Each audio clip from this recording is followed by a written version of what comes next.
चलो मान लिया कि राहुल गांधी, अखिलेश यादव, केजरीवाल जी और जो भी विपक्षी पार्टियां हैं वो सभी स्टूडेंट के नाम पर अपनी राजनीतिक लिट्टी सेक रहे हैं, सब माहौल बिगाड़ने का काम कर रहे हैं। मान लिया, ठीक है।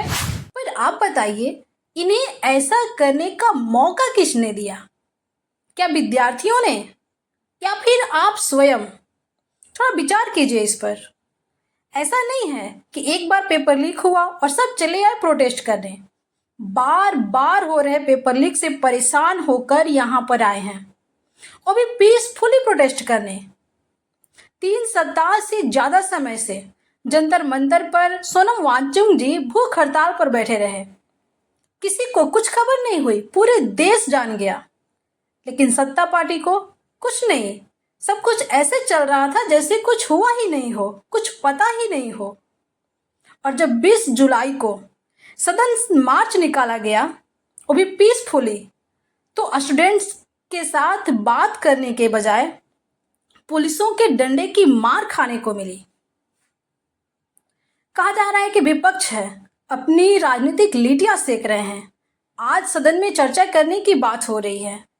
अगर यही पहले हो गया होता तो क्या इन विपक्षियों को मौका मिल पाता अपनी लिट्टी सेकने के लिए, या फिर जो कुछ भी कर रहे हैं वो करने के लिए? अब नड्डा जी का कहना है कि कांग्रेस के सरकार में भी तो पेपर लीक हो रहे थे। तो आप बताइए, आपको जनता किस लिए लाई है? किस लिए कांग्रेस को सत्ता से हटा करके आपको सत्ता हाथ में सौंपी? किस लिए? क्या कांग्रेस के सरकार में जो कुछ भी हो रहा था उसी को करने के लिए, या फिर उस हालात को सुधार करके अच्छे दिन लाने के लिए?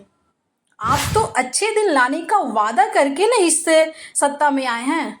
तो फिर कांग्रेस के सरकार में क्या हो रहा था, क्या नहीं हो रहा था, इस पे बात करने का क्या मतलब है?